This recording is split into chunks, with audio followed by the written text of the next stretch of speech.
Hello, this is Dr. Paul Cottrell, and I want to talk about something that I just found out about this evening.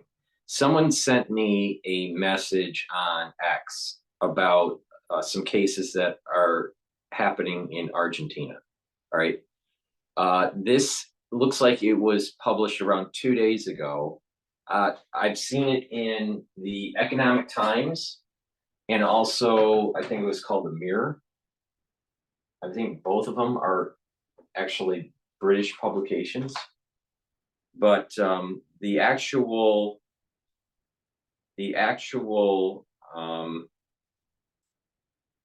notification that I received from X is from the Mirror. Okay, so I appreciate people sending me stuff. So let me just kind of read through this and why I think this is important.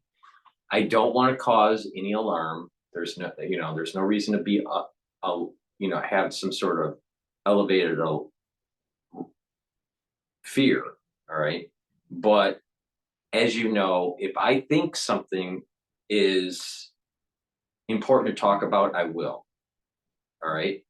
Like, for example, when the H5N1 cases with the cows, I said, this is probably something not to worry about, and it's not something to worry about. All right. I mean, it didn't spread, to humans and all this like everyone thought. So, but I informed the public this is what happened with H5N1, and there are cows that have been infected that it is in the milk supply, but not to worry about it. All right. All right. So, and I just left it at that. Some people kind of blew it up out of proportion for no reason. All right. But this one worries me a little bit. All right.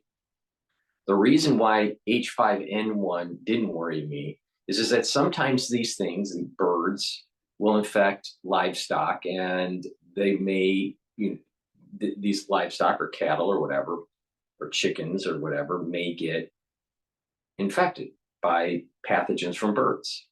It's happened for thousands of years, so it's not, it's more than thousands of years, ever since there were animals and birds, right? But what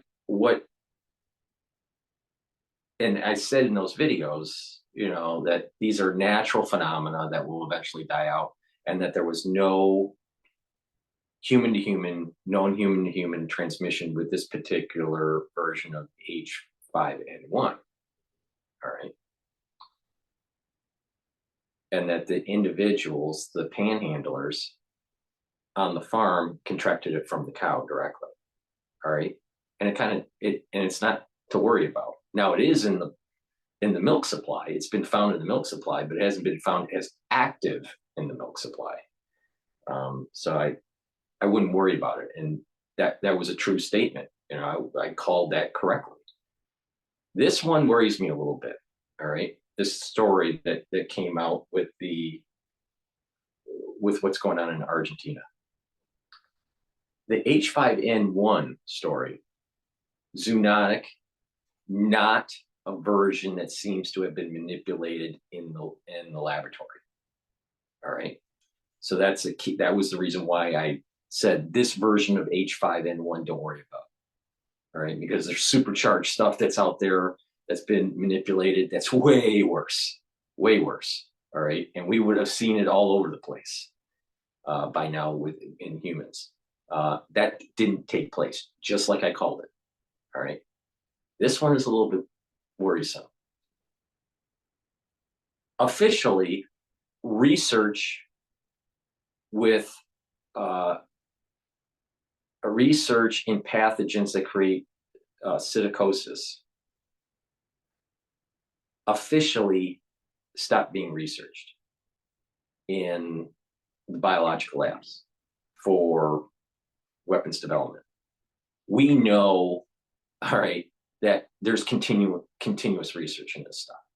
All right, so the headline is that we don't do any more research in psittacosis, as a weapons program.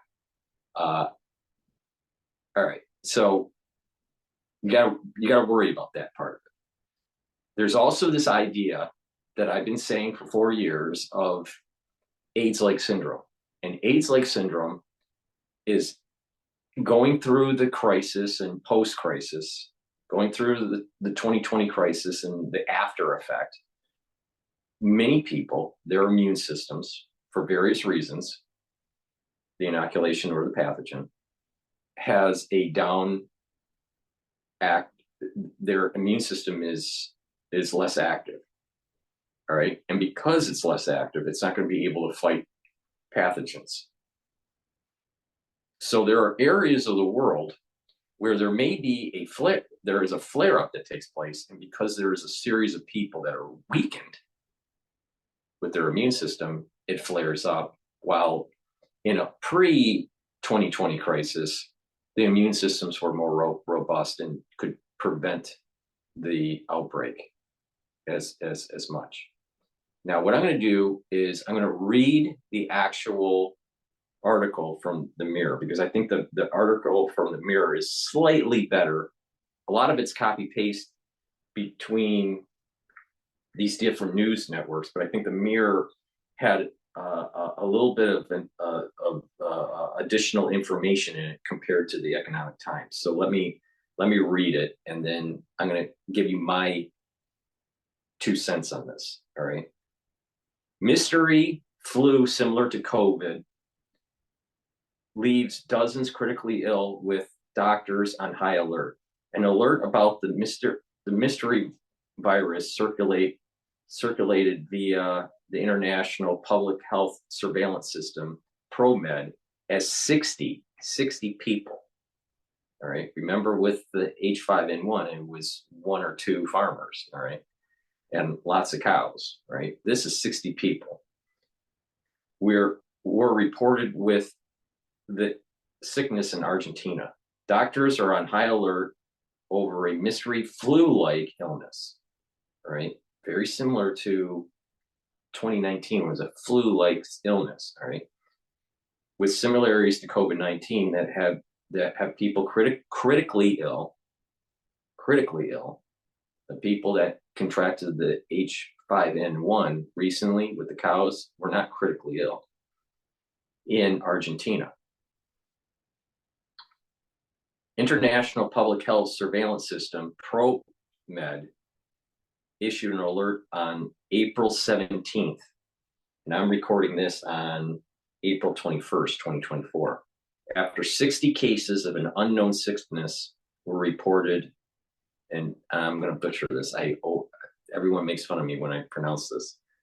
Buenos Aires. Buenos Aires. Whatever. This is the same database that the first alerted authorities to COVID-19 back in 2019. The alert, submitted anonymously via an individual known to ProMed, stated, in the past 30 days since April 17th. So the past 30 days, there appears to have been an increase in severe atypical pneumonia, okay, requiring critical care in Buenos Aires. The affected individuals are mostly young people. The normally young have better immune systems without major risk factors, okay?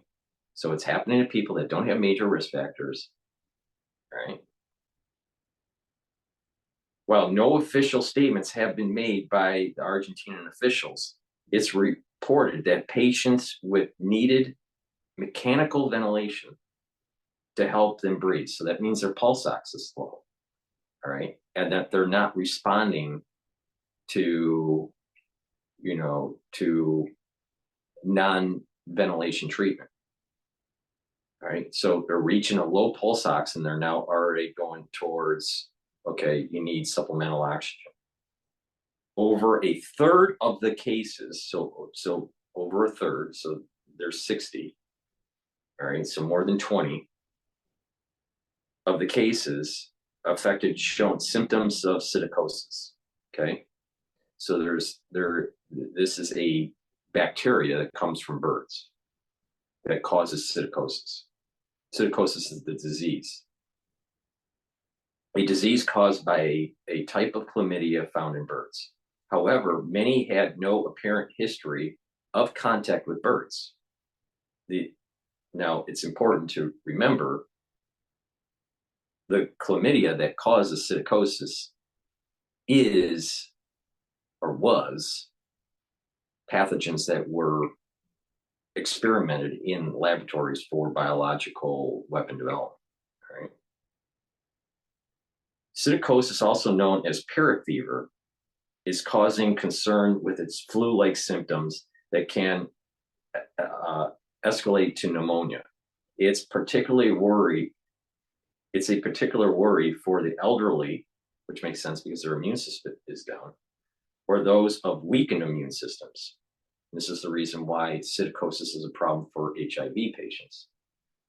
Reports the Daily Star. The alert warned, although psittacosis appears to be the etiology of some of these cases, there may be more than one agent involved. ProMed would appreciate more information about these cases.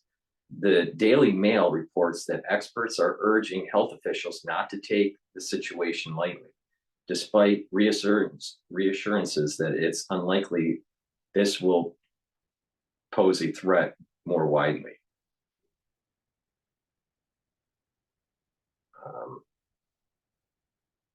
Okay, so that's the end of the article.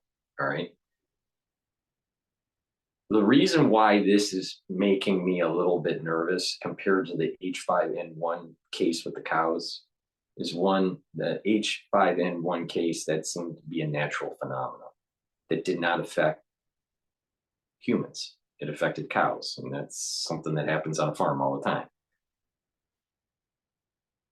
And the version of H5N1 didn't look like it was lab manipulated, all right? Doesn't show the signs of the supercharged H5N1 that are in the labs. The chlamydia psittacosis,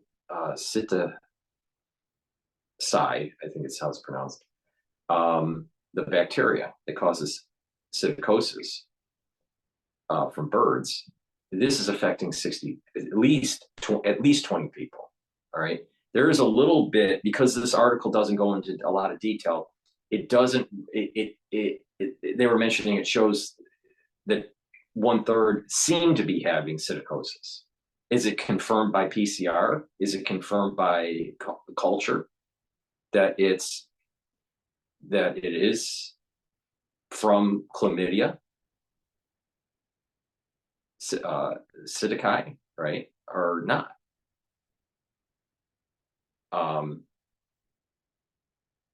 So, it seems as though maybe it hasn't been fully confirmed yet, but it looks like it's psittacosis, all right? The people don't remember being contracted by birds. Now, how can you get this? You can get it by mouth to beak presentation. So people that have parrots, and sometimes the parrot is on their shoulder or whatever, and it may try to move towards the mouth of the human, there could be a transmission of the bacteria that causes psittacosis to the human from the parrot. That's why they call it parrot fever, right? So you can have it mouth to beak transmission. You can have dry feces transmission, where you're breathing in the dry feces. It can be from the dust from the feathers, all right, that can transmit this bacteria. So there's different ways that it can be transmitted, but you would have to kind of remember that you were by birds. Now, if it's in a local area, it seems to me that there must have been some sort of, maybe these people, at least 20 of the 60, were in a similar area. It doesn't state that, all right? So is this something new? Is this something released that's not from the bird that people have been contracting in Argentina? There's more questions than answers in this. This is the reason why I'm a little bit more worried about this than that the cows getting H5N1, all right? Because that was all, that's all natural, all right? And that will die off. This, there's more humans involved, and it's not so clear what the vector is. It's from a bird disease, typically, but no one remembers being by birds. So is this some sort of weaponized thing that's going on in Argentina? And why is it happening in Argentina? I don't have answers. I have a lot of questions.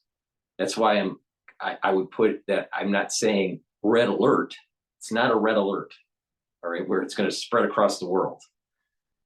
You know, like what happened with the crisis in 2020. But this is concerning, and it may end up being a much worse situation. All right, so just pay attention. Now, how is this treated? It's treated by taking antibiotics. All right, there are several different types of antibiotics. Tetracyclines are one set of antibiotics to fight this, but it's not the only. So you know, how are they responding to the treatment? We don't know. The article doesn't really say, other than that their pulse ox was low and that they needed mechanical ventilation. Well, I mean, that means that they're in pulmonary distress. Now, after administering the antibiotics, is it solving the problem? And has it been confirmed that it's chlamydia psittacosis or not? And what about the other, you know, what about the other 40 patients? Is it something else? Is this some sort of chimera where it's kind of fooling the body, where it may be that acts kind of like psittacosis, but it's also kind of influenza or something? Without more information, it's hard to discern. With the cow incident, with the H5N1, it was very quick. All right, there was a mystery illness with a cow. They took some samples and they were able to isolate it, and they were able to get isolates and do testing and found that it was a certain version of H5N1. We don't have more information. If it seems to me that we may be dealing with some sort of chimera, or these people have maybe 20 of them out of the 60 have parrot fever, and maybe the other 40 have something slightly different. And maybe the chimera presents for different patients differently, or they've been exposed to two different things at roughly the same time period. Now, and the article doesn't talk about human to human transmission. Is this happening where there's human to human transmission? Because they don't remember being by birds, it's very possible that 1 or 2 or 3 were by a bird and then they've been spreading it. And it has a low transmission rate, but perhaps, it's not proven, but perhaps there's human to human transmission. So because of all these questions that I have, it's a little bit more worrisome than this cow H5N1 thing, all right? Because more was known about the cow incident, right? And, you know, these things happen on farms. This is a little bit more. Now, are the stories real or not? Is it that it's leaked out to try to create fear in the public? I don't know, all right? But I suspect that these incidences are real and that something has happened in Argentina. Why? I don't know. And, you know, what's the PCR saying? What's the cultures showing? You know, what kind of pathogens are we talking about here? Because through the sequencing, we will know if a chimera is involved.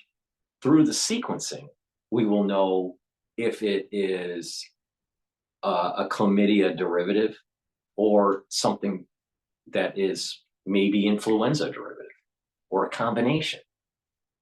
We need the sequence, right? And until we have a sequence, we don't know what the hell's going on. We only see, well, a clinical presentation that seems like it's psittacosis, all right? But this might just die out. Hopefully it just dies out and it's just local. There doesn't seem to be any kind of worldwide spread of this kind of incident. But I suspect because people don't remember being by birds, and there's 60 that happened, it's probably 1 or 2 people that were exposed somehow, either through a non-bird vector or through a bird vector, and it's being passed from human to human, assuming that these 60 people somehow knew each other. If these 60 people didn't know each other, then it's even more mysterious what the hell's going on.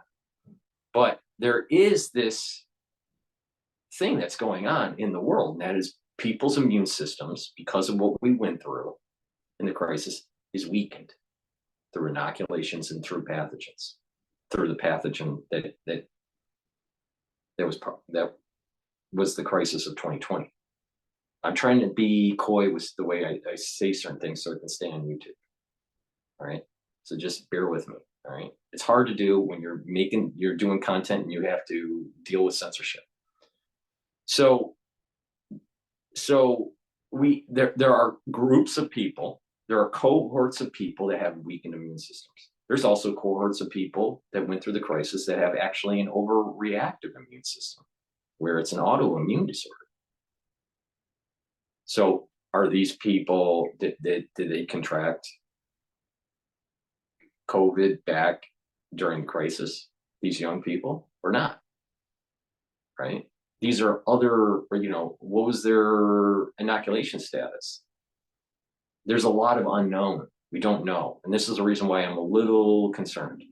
I want to, we need to put a little bit of our attention on this. I wouldn't say that this is a alert crisis worry, like, Omicron or during the first wave, or alpha, beta, gamma, delta came out, or white lung, right, issue that was happening in China with the mycoplasma pneumonia.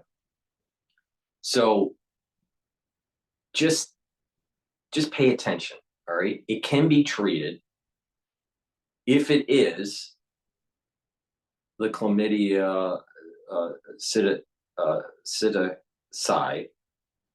or chi, I'm not sure how it's pronounced, that it's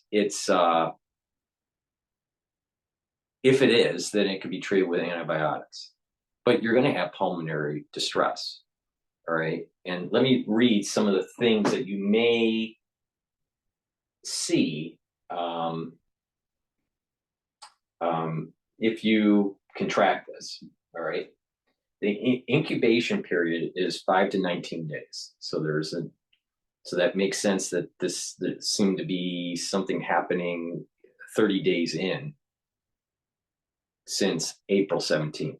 Okay, so that seems to play out. Severe pneumonia, so you're going to have the pulmonary distress. That's being stated in the news article because of the pulse ox being low.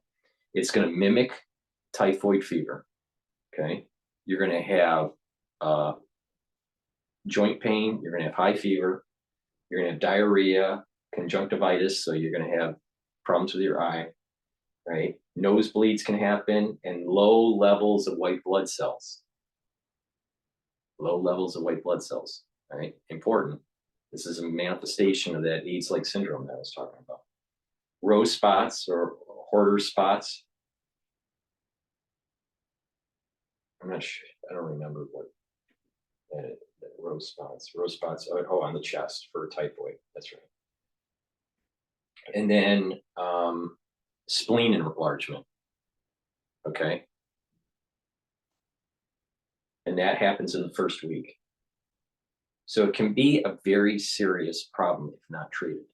All right. So it's not something that if you contract and you think you might have this cysticosis, then you definitely need treatment. All right. For sure. All right. And the treatment is antibiotics. Headaches, meningitis, and if it's not treated, you can go into a coma. All right. So you're going to definitely have the pulmonary distress or the dyspnea. And complications can be endocarditis, liver inflammation, inflammation of heart muscles. All right. So there seems to be a common thread here. Remember, I said bacteria and viral infections can cause endocarditis, myocarditis, right? Pericarditis. Keratoconjunctivitis.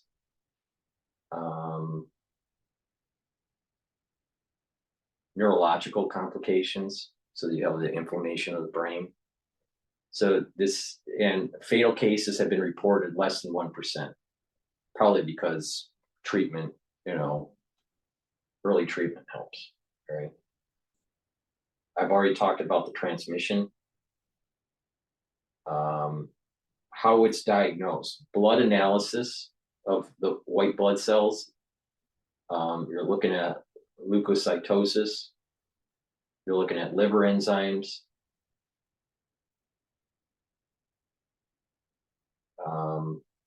C-reactive protein.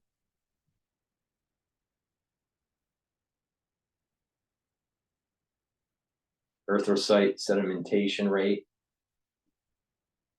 And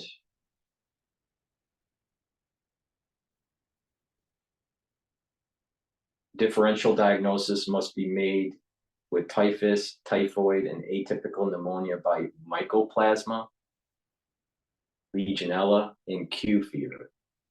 All right, so, when someone's coming in, they got all these problems, you don't know exactly what it is. This is the reason why you need the culture, you need the PCR, you need a sequence to know exactly what the hell you're dealing with. All right. So perhaps, I don't know if this is true, but maybe the other 40 cases are not the chlamydia derivative, but perhaps mycoplasma. And that this is kind of a mix of what was going on in China with the mycoplasma pneumonia with the white lung and this kind of new manifestation that's with some of the population within the 60 cases is kind of mixed with chlamydia cysticercosis. All right.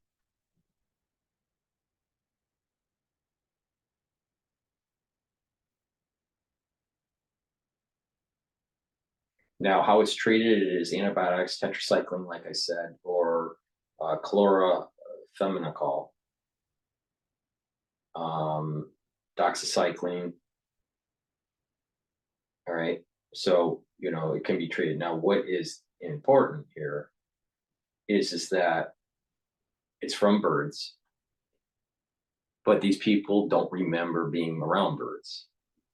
And about 1/3 are showing Psittacosis.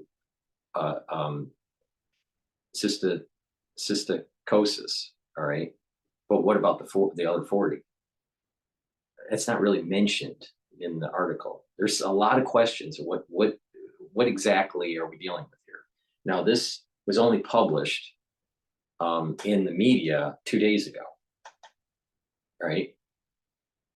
But it's been known within this ProMed surveillance system, alert system, that this has been around for 30 days, which makes sense with the incubation period. Remember, I said the incubation period is 5 to 19 days. So are there going to be more cases? Well, if there's human-to-human transmission, there may be more cases that pop up in the next 20 days or so. So there's just a lot of questions. And because there's so many questions and what ifs and all this, I would say be on the lookout, but you can still do your daily activity, not really worry about it. It seems to be local to Argentina. Buenos Aires. I always pronounce that name, the name of their capital, wrong. But it's local, and it doesn't look like there's an outbreak, right?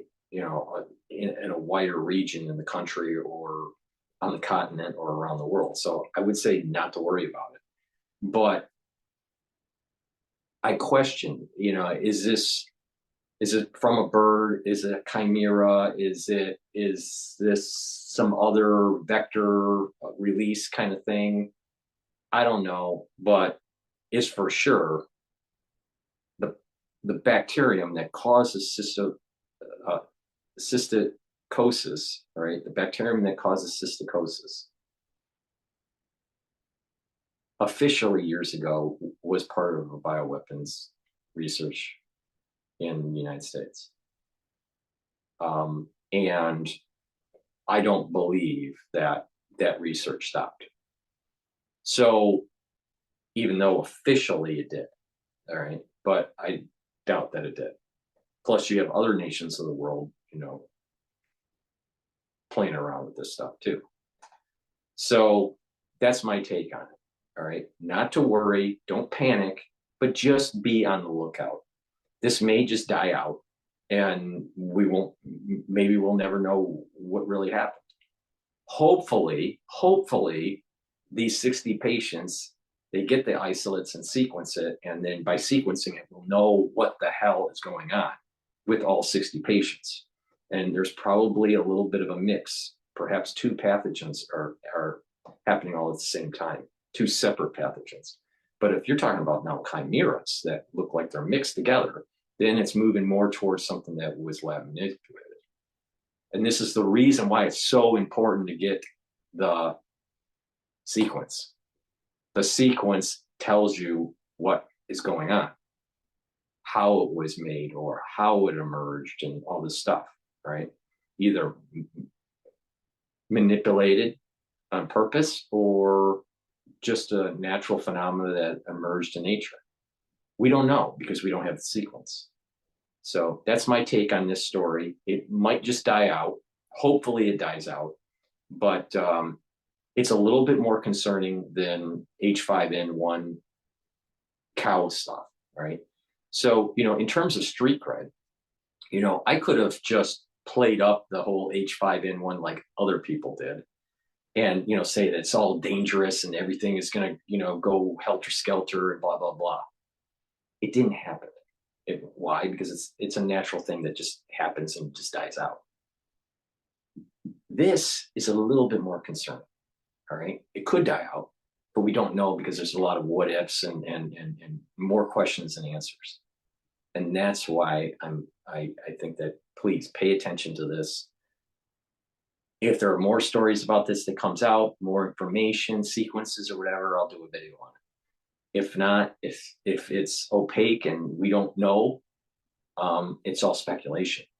But I gave you kind of my logic and why I think it's something to be concerned, but don't be overly worried. All right, at least not yet. All right, please help support my work by going to my store, the-studio-reykjavik.com. We are going into the allergy season, potentially even Psittacosis season too. Who knows? But we're definitely going through the allergy season, so you need to boost up your immune system. I'm going to focus. Just pay attention to me really carefully. All right, if you need to boost up your immune system, all right, most of us do since we've gone through the crisis. You need to follow my advice. Sit down, write it on a piece of paper, right? And go to my store, the-studio-reykjavik.com, all right? To boost up your immune system, you follow my advice here. Now, this is going through allergy season or, perhaps flu-like season, all right? Whatever it is, all right? Get the max 14 or max 35 or silver solution. I have 3 different structural nano silver liquids. Take a teaspoon of it a day. If you're not feeling well, make sure you take a tablespoon or two a day. It neutralizes pathogens. How does it do it? It affects the glycoprotein. Okay?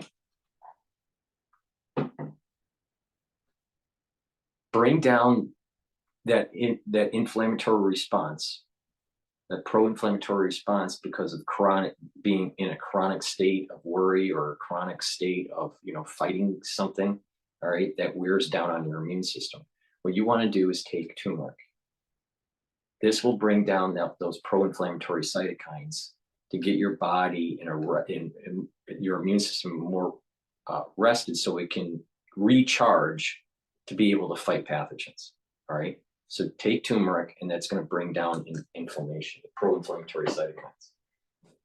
Take ashwagandha with the turmeric, and that will help to also reduce that inflammatory response in the vascular system.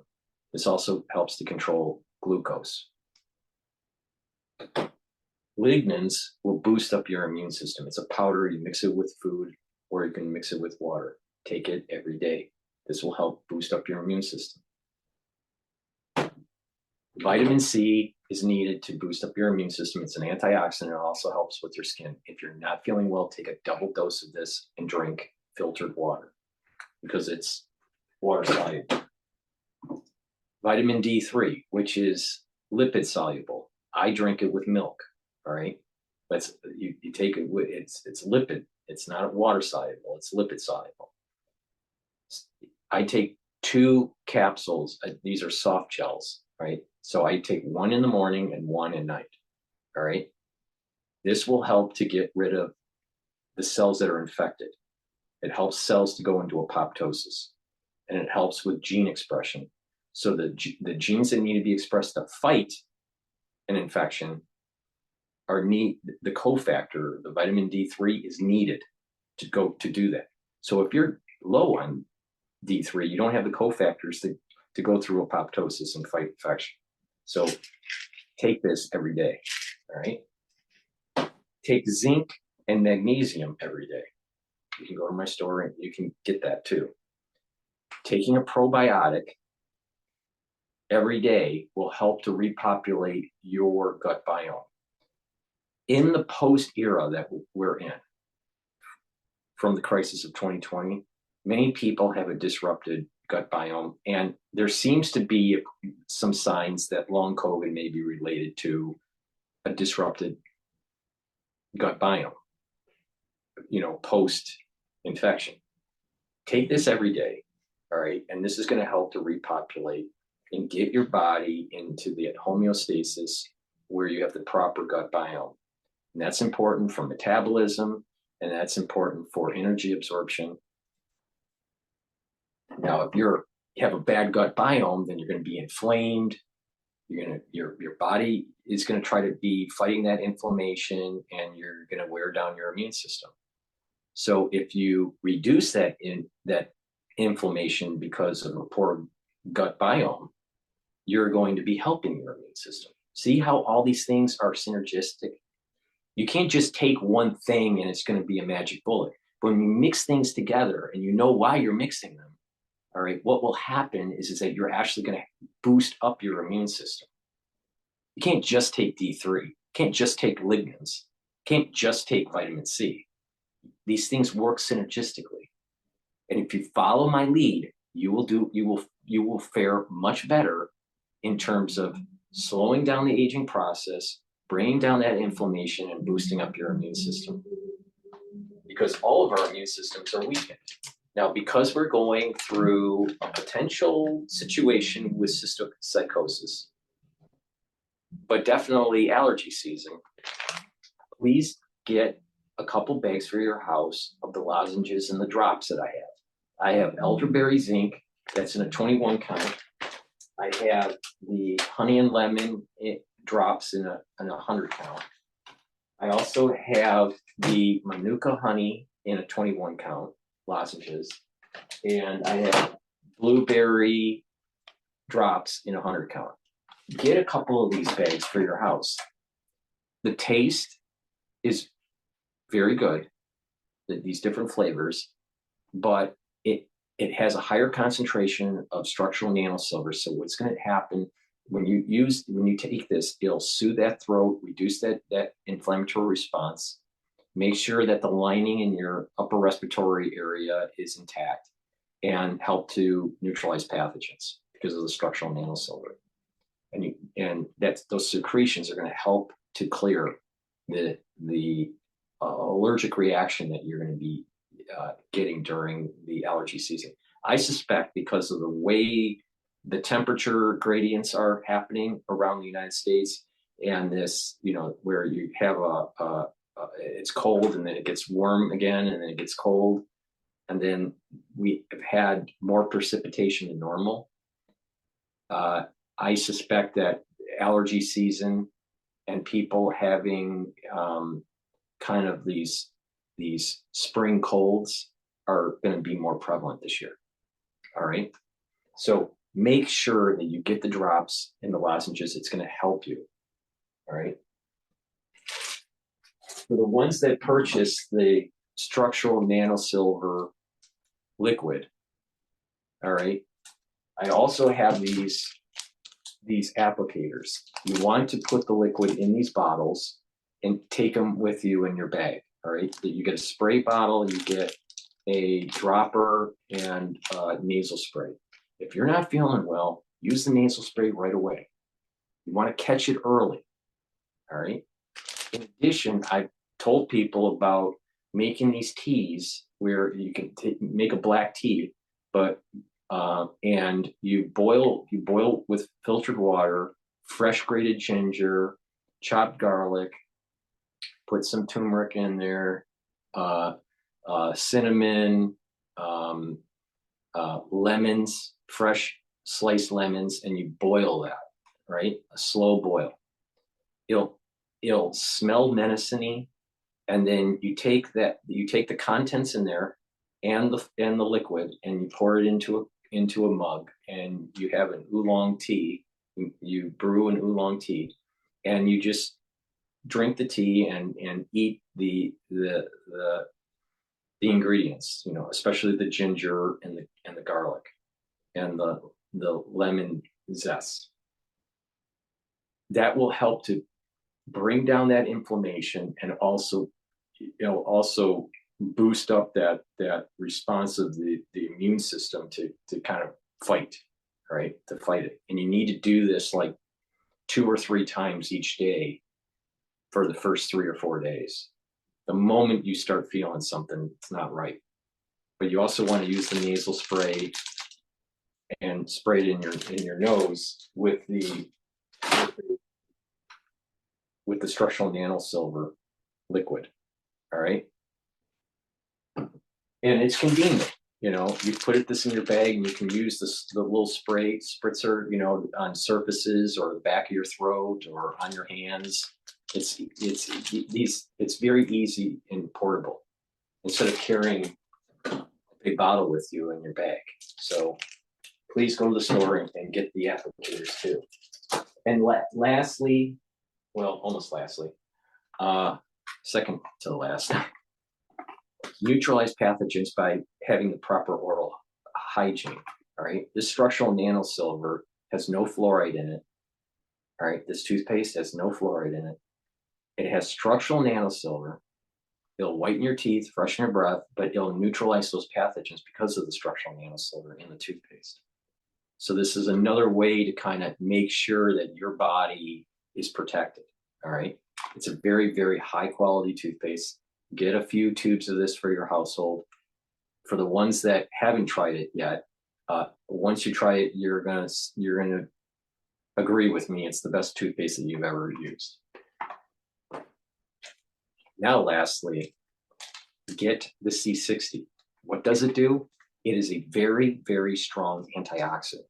Now, during the cold season, or during the allergy season, or even if you're just well, our cells get stressed because of free radicals. If you work out, you create more free radicals. If you are in an environment that is stressful, either emotionally or taxing on the body, because of our environment, then you're going to have more free radicals. In addition, when you're sick, you'll also develop more free radicals. You want to neutralize those free radicals because those free radicals can cause permanent damage to cells. It's called irreversible necrosis. You want to soak those up, and what will happen is the cell's ability to function improves, and the mitochondria in the cell improve. That means you'll have more ATP, you'll have more energy, and your immune system will start to improve. I have it C60 in 3 different configurations. I have it in the coconut configuration. I have it in the avocado configuration. All right. And I also have a new version that's in extra virgin olive oil. All right. So, some people may prefer the olive oil versus the coconut versus the avocado, but you can get it in a 2 ounce, a 4 ounce, or an 8 ounce configuration at different price points. And by taking this every day, if you get the 2 ounce, take a dropper of it every day. If you get the 4 or 8 ounce, what you want to do is you want to take a teaspoon of it a day. What I do as a daily protocol is take a teaspoon of it a day. All right. I prefer the avocado. Now, there's some benefits to the coconut, the MCT coconut. It gives you a little bit more energy, and then it also has properties that that are antiviral properties. All right.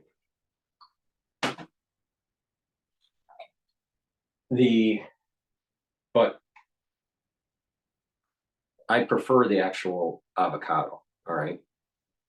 If I am sick and I'm not feeling well, or I'm really worn out or whatever, or a really strenuous exercising or whatever, you want to maybe take not just a teaspoon, you probably want to take a tablespoon, all right, to soak up those free radicals, especially if you're sick, all right? But I normally take a teaspoon of it a day, all right? Some people can't afford taking a teaspoon of it a day, so take a drop of it a day. Taking it every day is important, all right? So not taking it at all, that's a bad idea, right? If you can't afford a teaspoon a day, take a dropper a day. You'll get benefit from it. You'll get more benefit with a teaspoon of it a day. If you have chronic problems, or if you're sick, temporarily, take a tablespoon of it a day. Now, you can get it in the 2 ounce again, the 4 ounce, or the 8 ounce in coconut, avocado, or olive oil.